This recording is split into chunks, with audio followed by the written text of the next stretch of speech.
42 years old. I live with my wife and my 3 children in Washington State. I'm here to tell my MMTLP story. About 2.5 years ago, back in 2020, my wife and I sold a couple of houses and bought our house out here in the Northwest. And we had some funds left over, and we hadn't really dived into the market at all. So we thought that was a great opportunity to put some funds in and see what we can grow with that. But unfortunately, with COVID, it seemed like the market was starting to turn.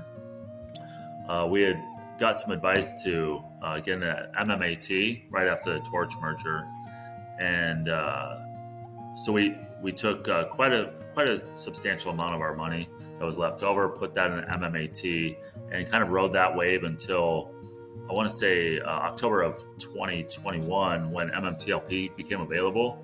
I kind of knew what the preferred share was about because I follow MMAT, and even though it wasn't supposed to trade, we sold all of our MMAT and put it into MMTLP as a shorter term investment. At the time, there was supposed to be a record date, I believe, of December 31st of 2021 to either spin off or to pay out a dividend from the Torch assets. And that didn't happen. So, we kept getting information that dates were getting thrown around like March and then June of 2022. And so we started losing a little bit of hope until closer toward the end of last year. We ended up, the MMTLP started moving quite a bit. So we got pretty excited about our investment at that time. And we knew that the record date was going to come up now. It was going to be a record date, I believe, of the 14th or the 12th with the payment date on the 14th of December. On the 8th of December, we took quite a substantial hit.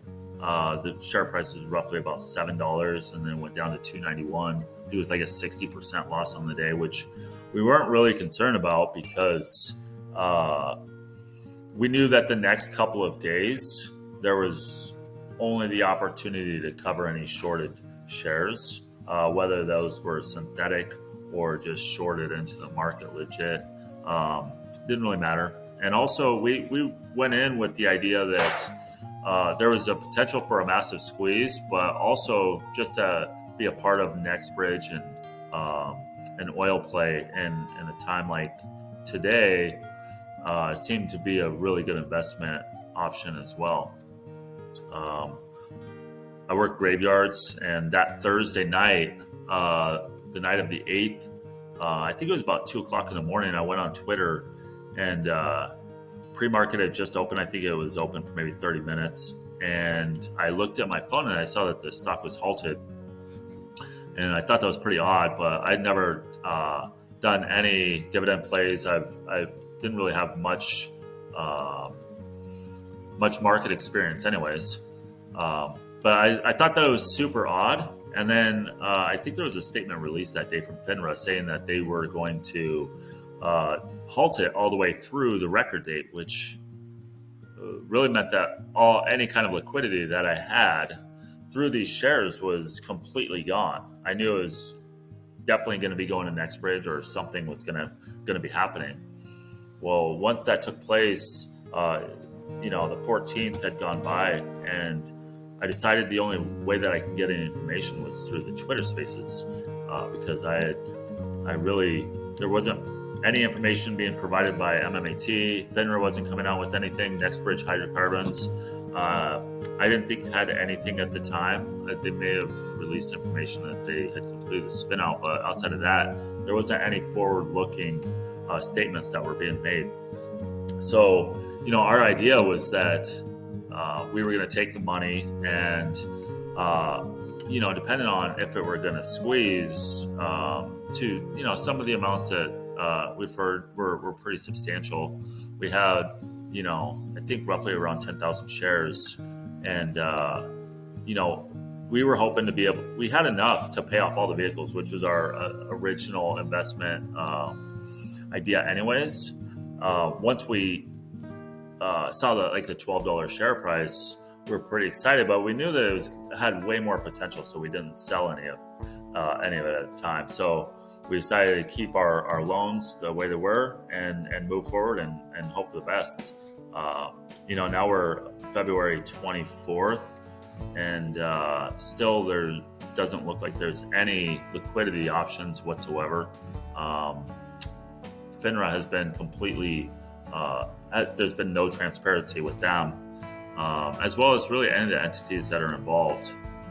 It is challenging because we go onto Twitter and we see a lot of negative comments that are posted, and it's just, there's a lot of people trying to bring people down, which is very discouraging. But these Twitter spaces are run extremely well. They're pretty much running 24 hours a day, and they kind of give us some hope. We're just looking for hope that actually translates into something, which, again, we have no idea when that's going to be. We went into these things, we weren't expecting to turn massive profits. We're just looking to be made whole. We think that the value probably is upwards of the $12. We've seen price targets for NextBridge being worth about maybe $30 to $40. So, and that would pay us pretty well considering what we paid for the shares. But again, I don't know where the pressure needs to be placed. But I'm really hoping that somebody with a position of power will be empathetic to the situation. I know we personally my wife and I have sent letters to the congressman. We've been on the Fair Markets Now, and we're pretty much doing everything that we can possibly do and trying to keep a healthy mindset as well. We've heard a lot of stories that are a lot more tragic than ours are. But, we're all the same, whether you own one share or whether you own, 20 million shares, it doesn't really matter. We're all kind of in the same boat, wondering what's going to be the next step. So, that's my story. I hope that it finishes well.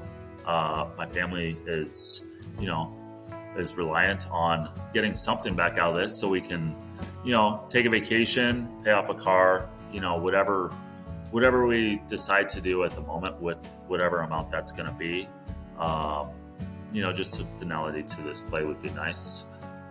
Anyways, thanks for listening. Can't wait to hear everybody else's stories, and we'll see you on the Twitter Spaces.